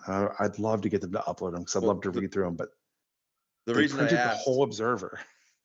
there was a guy named Brett Bond, and he did a newsletter about Continental Wrestling, and it was like 4 pages long. But every 2 weeks he put it out, and it was like $1 for an issue for every 2 weeks, and it was great. And it was called Controlled Mayhem. And I lost a lot of my like Wrestling Ring Post, Torch, Observers, and the Controlled Mayhems when we got flooded once, and I lost a lot of that stuff on old IWA bulletins too. So I lost a lot of that shit, and I'd love to read. It was so fun, like the nightmares, Wendell Cooley, just the kind of like, just it was just so cool to read it. And I actually base a lot of my like RTL energy is that kind of energy, like a small time growing league. We have kind of the pieces in place to kind of build around. BRL is obviously bigger, but I kind of get that vibe of like what makes sense to feud with so and so, Yeah. Anyways, all right. Well, where are we going next, Alex? NWL. So I'll do that. You dick. Well, that's yeah. Not NDL. No, not NDL. Not the Ninja Dojo League. Not at all. Okay, National Wrestling League number 236. I'm okay. League champion Rusty Chains. TV champions from the Battle Royal Mark the Fan Botch. Central Plains champion Arcane. East Coast champion Mad Dog Henry Healer. Great Lakes champion Super McManus. Mid-Atlantic champion Brian Clothier. Northeast champion Gary Morris. Pacific Northwest champion El Luchador Americano. Rocky Mountain champion Leela Chiladrina. Southeast champion The Notorious Jesus. Southwest champions Rico Suave Valentino. West Coast champion El Avocado. League Tag Team champions Rusty Chains and Arcane. TV Tag Team champions Super McManus and Leela Chiladrina. League 6-Man champion Super McManus, Leela Chiladrina, and Notorious Jesus, also known as Fish Fam. TV 6-Man champions Rusty Chains, and Mad Dog Henry Healer, and Arcane, and your Battle Royal winner, Mark the Fan Botch. So what's going down in the NWL? Well, guys, Rumble in the Bronx is rapidly approaching, so we will base the results off of next cycle's results. So bring your A game. So again, the winner of the Rumble in the Bronx will get a shot at the NWL National Championship. So if you guys want a recap of the TT, I'm going to play it now. Unfortunately, the gentlemen in the Tubecast themselves will not be able to hear it. However, I get to give them a preview earlier, so I'm just going to mute you guys real quick. So I don't want to have any feedback. And I'll start playing now. In the shadow of Rumble in the Bronx, tensions across the National Wrestling League have erupted into chaos, vengeance, comedy, and confrontation. Bullman Bolt opened the storm. He invoked lightning as a symbol of divine wrath, comparing himself to gods like Thor and Zeus. He warned Scapegoat, "This isn't a match, it's a storm front." And when the thunder fades, Bolt made it clear he's coming for Luther Alexander and Johnny B. The final line? Cold. What you're going to witness are war crimes. Brian Clothier strutted backstage mocking Arcane's cosmic gimmick. He scoffed at his structured chaos and laughed at his alien backstory. But the laugh stopped when the lights went out and Arcane abducted him into a starship full of maple syrup. Arcane, inside that syrupy chamber, delivered a monologue of dark humor and menace. He challenged Clothier and Magnum TA to a 2-on-1 match. "You are no tactician," he said, "I will dismantle you both." Meanwhile, The Fish Fam, Supar Mikamus and Chilindrina broadcast from a Bronx-style bodega. They mocked their Russian opponents with glitter bombs, sausage nunchucks, and jokes about microwave strategy. "This ain't Mother Russia," they shouted. "This is Fish Fantastical." At a blackjack table under a spotlight, Lucky Dice Vegas declared, "I am the house." Without his crew, he's still the Casino Royal champion, and he warned anyone daring to roll the dice, "Pray you don't come up snake eyes." Then came Jesus, first interrupting CWL programming to confront Kamikaze. "That belt belongs to the NWL," he said. "And I'm the one coming to repossess it." Later, under a Bronx streetlight, he turned up the fire. Kamikaze, he claimed, wasn't a champion, he was a fugitive. Jesus promised, belt or no belt, he was coming to bury Kamikaze's legacy in fear. Back at Fish Fam Mansion, a parody segment unfolded. Mikamus, Chilindrina, and Mark the Fan botch-trained using corn dogs, tamarind soda, and nachos on a treadmill. Their motto? "We're about to win, with flavor." Then came the Hollywood insanity of Rico Suave Valentino, an ex-blockbuster star turned wrestler, banned from the silver screen after powerbombing a co-star. His message? "You can't cancel me. I headline." In a backstage confrontation, G-Force Gary Morris accused Jack Cornette of manipulating the no-win organization and using the Doghouse crew for power. As the tension built, Henry Healer stepped into frame. Morris didn't back down. He promised to take out Aussie Deathstrike and then come for Healer. In a bathroom baptism, Mark the Fan botch declared his loyalty to Fish Fam and tried to anoint himself with tap water. Slapstick followed, but the message was clear: he believes. In Fish. In Fam. In Jesus. And finally, in a parking lot under flickering lights, G-Force Morris discovered Brian Clothier's abandoned car, still running. No sign of Brian. Just tension and mystery. And that is your NWLTT recap. Again, possibly at some points when I have time to figure out the OCR issues in the other leagues, I can probably do recaps of all the other IWAR leagues as well. But we'll see if we'll get there or not. And you gentlemen can now unmute yourselves because I can't unmute you guys from my end. So you guys can press the button when you're ready.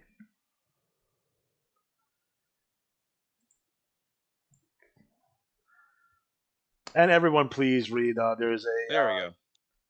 interview with Jack Cornette towards in the middle of this thing that I find very entertaining and hilarious. So make sure you read that. If you guys have spotlights for your wrestlers or you want to do bios, please send them to my email so I can put them in. Again, Rumble and Bronx will be cycle 237. So again, we will be taking the results from that cycle, which is next cycle, and the write-ups will be in 238. So that is the NWL in a nutshell. There it is. There it is. All right, where do you want to go next? Let's see. We got WTL, CWL, and BWL. So, You want to do WTL? sure. With a new look cover. I like it. Number 111, Make-A-Wish. Western Frontier Champion, Trucker Van Leer. Lone Star Champion, Senor Lucha. That's right, your favorite wrestler. Central Plains Champion, dun dun dun dun dun dun. Night Court. Mexico Champion, Nat J. Love. Dodge City Champion, Marshall Reeves.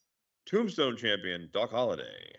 Prairie View Champion, The Outlaw, Josie Wells. Widowmaker, Steve Boston. Badlands Champion, Dolphin Baylor. Cripple Creek Champion, Mid-South Maxwell. Southwest Champion, he's Tim Pressive. And Chisholm Trail Champion, Ruby So Hold Up. You said Chisholm, not something else? Fun fact, there is a hotel place right near where I used to live in Saugus on the highway called Chisholm's. And whenever I would talk to Kate on the way home, she would know I was close to my house because I would scream, Chisholm's! Because I'm a mature person. Yes. Now that I'm older. Western Frontier Tag Champion, the reprobate Lanny Teague and Trucker Van Leer. The Lone Star Tag Champions AJ Singh and Vin Perez. Western Frontier Six-Man Champions President Carter, President Nixon, and President Reagan. And Lone Star Six-Man Champions the Pilot, the Dam Builder, and the Sailor. And winning the Bunkhouse Brawl, Marshall Reeves. So, yes, that's WTL number 111. And the report featuring all kinds. I always say, if you like numbers, you like stats, you're going to love the WTL. Darren puts a lot of numbers, a lot of work into it, and it's a fun read. And yeah, so there's that. It's definitely the stat league, that's for sure. Yes. All right. So up next, let's see. I'll do CWL. All righty. Okay. The CWL Continental Wrestling League number 339, June 2025. League champion Kamikaze. TV champion Normal the Lube Kepkis. United States champion Bloodsucker Most Toe. Yukon champion The Baron Klein Bixby. Caribbean champion The Count Charles C. Reynolds. Amazon Basin champion Victor Von Schnapp. British Isles champion Duke Wesley Sterling. We'll get that right at some point. Let's see. Arabian champion Morning Person Early Riser. South African champion The Chameleon. Siberian champion Vincent Torrio. East Asian champion Nature Boy Phil Landers. Oceanic champion Arnu Starts. League Tag Team champions Johnny the Wrench Morello and Vincent Torrio. TV Tag Team champions Hypnotic and Scapegoat. League Six-Man champion Blitzkrieg, Hypnotic, and Scapegoat. TV Six-Man champion Axel, Alex, and Valence Von Schnapp. And your Battle Royal winner, winning 25 free CWL matches, Alec Von Schnapp. Congratulations, you jerk. Yes, between the BRL and the CWL Battle Royals, I would happily cash those in. I think that. So coming up soon, cycle 340 from Washington, D.C. will be the pay-per-view Executive Order, which we have a world title match between Nature Boy Phil Landers and Late Night Logan Kane. The internet title match, Battle Axe and Double D Christoph. Six-man title match, the Nutty Bunnies taking on Manny Nuff, Titus Castle, and Titanius. Tag team title match, Demolition Crew, Millennial Reign, and Von Schnapp's. Number one contender match, War Games Submit or Surrender. The American Patriot taking on Norman Lukevkis, taking on Midnight Scorpion and Barry USA Stevens with Titus Castle also in that match. Beat the Clock challenge to determine the number one contender to the CWL Internet Championship. Alec Von Schnapp, Borg Genesis, Thrash, and Red Scorpion's friend Doug. In addition, you have Red Scorpion 2 taking on Red Scorpion's friend Doug. Number one contender match for the CWL Tag Team titles, Triple Six Rebels versus Blitzkrieg and Kamikaze. American Patriot taking on Borg Genesis. Thiley Nye taking on Mike Mason. The Zodiac Horoscope taking on Reese Lutchledge. And the card is subject to change. So looks like Fahrenheit got suspended too. So that's interesting. Yeah, they get kidnapped. Does he have pictures of Lazarus Lane and compromising positions? Who knows? Great tactic to go. I'm out of time. Love it. Good job, man. Yes, he does. He does. Absolutely. I would ask the question. I always forget. I know, Derek does it the way you used to do it, where it's like, the cycle that it's happening on is where the results are from. Yeah. Whereas I always do like the cycle that I announce being published is that the cycle before the result. So does that mean this cycle coming up is the one or the one we just had? For executive order? Yeah. I don't know. Yeah. No. But that'd be a good question for Jeremy. For sure. Gotta get Jeremy on the show. He does. He's been ducking me for years at this point. That's the thing. Like it's hard to say like what you're gonna do with that. Like whether it's gonna be the cycle. I've always just liked to do the results of the cycle like it is, and I'll just do it right up afterwards. Yeah, that's what I do. So I guess it's like a week by week. But I try to put it out there a bunch of times. Like, hey, this is when the Yeah, I've had guys ask me today too, like, "Hey, when you're running your pay per view?" But the thing is, too, like the way it aligns, like it's good that people do it differently because then the pay per views happen in different cycles. Because if we all did it the same way, all the pay per views would land on the same cycle every single time. So we do have a couple that land, at the same time. But if half of them land in one cycle and the other half lands the other cycle, I think we're fine there. Yeah, I mean, I always say as long as they know what I'm working with, because Yeah. like trash talk wise, obviously, watch after the trash talk on the results out of both the review, Yeah. and how they destroyed the regulators once again. It's one-sided feud, but it's okay. I'm sorry, there's always something going on in the Tuttle House. Like my dogs are now playing tug of war. I heard the brawling. I was like, oh my god. I think So, I like think I I said- lost you guys for like a half a minute. Oh, I think you guys are back now. probably our best work ever. It's like I said, You missed it. Matt was rapping. It was ridiculous. Do you want me to do the BWL? Yes, I please. have it. I have it up, and I can do it if you want me to. Yeah, go for it. Yeah, you guys. I felt bad because I was like, I had CW up. I was like, I was gonna do it, and I realized I'm not on all the time, so we're gonna hit it up right now. So the BWO I really like, and I have to admit, I don't look at it a ton, but I looked at it a lot today just to be prepared, and I love the concept of it. Like, I don't know how much you guys are in like e-wrestling. Like, I got back into e-feds over the past year, and what blows my mind is how many people run women's characters now. Like, it became such a huge thing, like with women's wrestling Are they blowing running up. them appropriately? Yeah. Okay. Yeah. Like respectfully, it's at like, least. Like it's not super It's cringy. no. It's like it kind of blows me away. Like, it's literally like almost a 60-40 or like 70-30 where it's like women dominated things. And I don't know if it's I don't know, but it kind of surprised me being out of that part of it for so long, like how many people are running women's characters. And it just kind of shows you like how big in the WWE like women's wrestling has gotten, that it's become so prevalent. It's like it always follows the trend of the main thing. But anyway, the BWL is a cool league because it's that LWL style, one wrestler, one manager. So I just really admire it. Anyway, Black Widow champion is Wildfire Betty Red. Television champion Rachel Van Dorn. Also the Battle Royal winner. Japan Idol champion Brenda Bring the Pain, name after my own heart. Joshi champion Queen of the Ring Arya Gunpowder. Zenjo champion Bandita. Luchadores champion the Golden Girl herself, Gina Colada, who likes getting caught in the rain. Cholita's champion Huntress. Bellatrix champion Veruca Salt. I see what you did there. Demisira champion Rachel Yamazaki.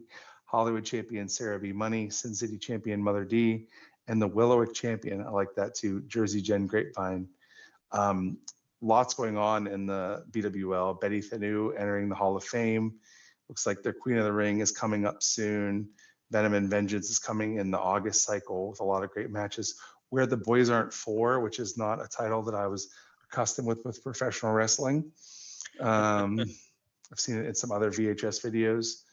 And there's a lot going on. I mean, IWAR Women's Champion is Arya Gunpowder, BWL Global Champion Rachel Van Dorn, and the Triple Threat Champion is Bandita. A lot of things going on here in this league. It's really fun. Kudos to the commissioner for putting out a cool report. A lot of good information as this league kind of branched out of all the IWAR women's information over time. Yeah, so it's kind of a cool. Like I said, I've always admired the LWL for what it is. So this is like a women's LWL is really cool to me. So kudos to the people involved with that.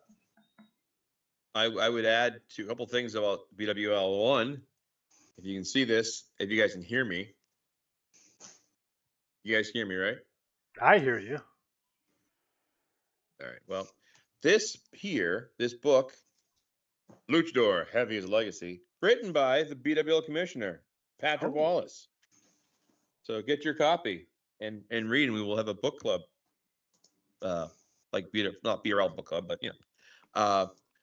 and if you want, I can share the results. Patrick sent over the quick results from the pay-per-view. I'm gonna send him to Derek because I can. I put it in the commissioner's room. So I'm in. there you go, Derek. Okay. Oh, let me scroll up. That's so weird. Okay. Where the boys aren't for quick results. This is not a title I've accustomed to for wrestling pay-per-views. Wildfire Betty Red and Mother D defeated Delaney Youngblood and Jesse Dragunov to become number one contenders for the IWAR tag titles. Rachel Yamazaki defeated Bellatrix Von Wolf to become number one contender for the triple threat title. Farouk Assault, again, I see what you did there, defeated Charlotte Crescent to become number one contender for the triple threat title. Mother D won the number one contenders match for the global title. Wildfire Betty Red defeated Mother D and win a cage match. Gina Colada and Brenda Bring to Pain, that's the best name, defeated Rachel Van Doren and Delaney Youngblood to retain the IWAR tag team titles. Wildfire Betty Red over Bandita and Huntress to win the triple threat title. Mother D over Rachel Van Doren to win the global title, and then Rachel Van Doren defeated Aria Gunpowder to win the IWAR women's title with Jersey Jen Grapevine as the special referee. So a lot going on in that pay-per-view, a lot of title changes. Big event for the BWL, and congratulations to all the new champions. There it is. I dig that. All right. So what is remaining? Well, we have IWAR events. Yeah. All right. So Matt, what's going down? IWAR Wide.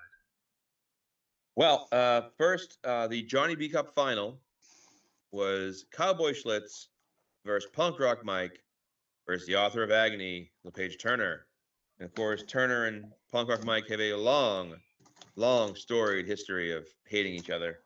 So the final score was 494, 495, 496. That's how close it was. In third place, Cowboy Schlitz, who will now get to drop 25 losses, win $10 in out-of-bid credit, and get $250K in imaginary money. In second place, getting to drop 50 losses, win $30 in out-of-bid credit, and get $500K is Punk Rock Mike. And that's right, LePage Turner, the author of Agony, drops 100 losses, gets $1 million, gets the trophy, the cover, a shot at the Ocean title, and $60 in out-of-bid credit. Hell yeah. That's what I talk about, like events making up for bad cycles. Last cycle when it was like completely awful cycle for me, making the finals was huge, and I've been trying to win this again. So happy to say I joined Tim Clark as the only other two-time winner. RIP Tim Clark, who actually won it 3 times, which I will now parlay into a special announcement. And I'm going to read right from the promo here. So last year we lost Tim Clark, and we talked a lot about like doing something to kind of, commemorate. And so in the action-packed league, there will be the Tim Clark Memorial Tag Team Tournament. So I'm going to read right from here. So the commissioner of the action-packed league, Carter Matthews, PhD, is holding a special event to honor the memory of our late great friend and fellow Attaway player, manager, commissioner, Timothy L. Clark, who passed away earlier this year. The Tim Clark Memorial Tag Tournament will be held in the APL, the Diamond Federation, starting in July of 25. So we have 2 cycles to get there. This cycle coming up to summer, then July. It is open to all Idaho tag teams, whether currently at APL, newly formed in the APL, or transferring to the APL. The winning team will receive an engraved plaque, 50 free matches, 100,000 imaginary money, and all of the teams will receive prizes based on where they are eliminated. So as a note, APL Trash Talkers also receive 3 free matches each cycle that they submit trash talk, and trash talk for this event is strongly encouraged. If you want to get involved, contact Tom Flesher. He is organizing this. Tom.Flesher@email.com. He's also in our chat groups, so you can always drop him a line there and say, hey, man. But thanks to Tom for putting this on, and I'm planning to get involved in it. If you want to get involved in it too, I highly recommend it. You have time to do it, so I wanted to get that out there. So that was my second thing. So the IWAR Super Show. So this was an event that I've been thinking about doing for about 30 years. And back in the old days at IWA, they did a super card, and it was in the Wrestling World magazine. And I clipped it out, and I saved it. And it was just kind of cool. Like wrestlers from all across the IWA went head to head. So we did a similar thing. And here are the results. So starting off, the IWAR World Championship, where the IWAR Cup winner, Dakawandashe Boombaye and Nature Boy Phil Landers battled in the arena stadium in Willow, Ohio, and battled to a draw. The Revolution Championship match was Punk Rock Mike against Agent 26, and Punk Rock Mike won 495 to 494. Scapegoat, Luther Alexander, and a mystery partner were in this Hell in a Cell match. I'm going to keep that secret for now because it's going to be a surprise. The Chameleon defeated Logan Kane in a total victory match. We had the IWAR draft finals. There was a three-way tie for the IWAR draft, so it came to a three-way match. And it was Greggy Money versus King Khan versus Graveyard Dog. And with a 499, Graveyard Dog is your IWAR draft winner. In a Texas Tornado six-man match, it was the Von Schnapps over the Regulators. Again. In a Keys on a Pole match, I won't say what happens. It's a surprise. But I haven't finished doing the numbers. I was actually doing this earlier. So the women's Survivor match, you have to tune in. And I will say this. The women's great, timely, immediate title shot match has a winner. And someone's going to be Heeman Hoban's valet. So that's going to be in the works. I've got to finish the scores because some of the scores, I got to note, are from the BBW. So we have to wait till that runs to get those scores. But that is that. And then in the Clash of Champions series to determine who will challenge Phil Landers next, it was LePage Turner versus Kamikaze, and Kamikaze won the title shot. So Kamikaze will be challenging for the Iowa World Championship. That's, I think, everything.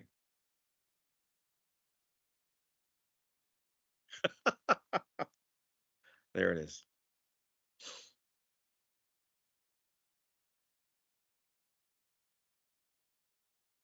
Yes.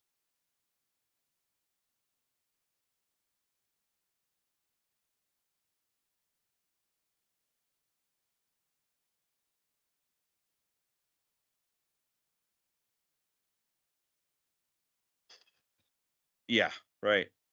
Great David. It was ridiculous, yeah. No. Yep. So I think we are.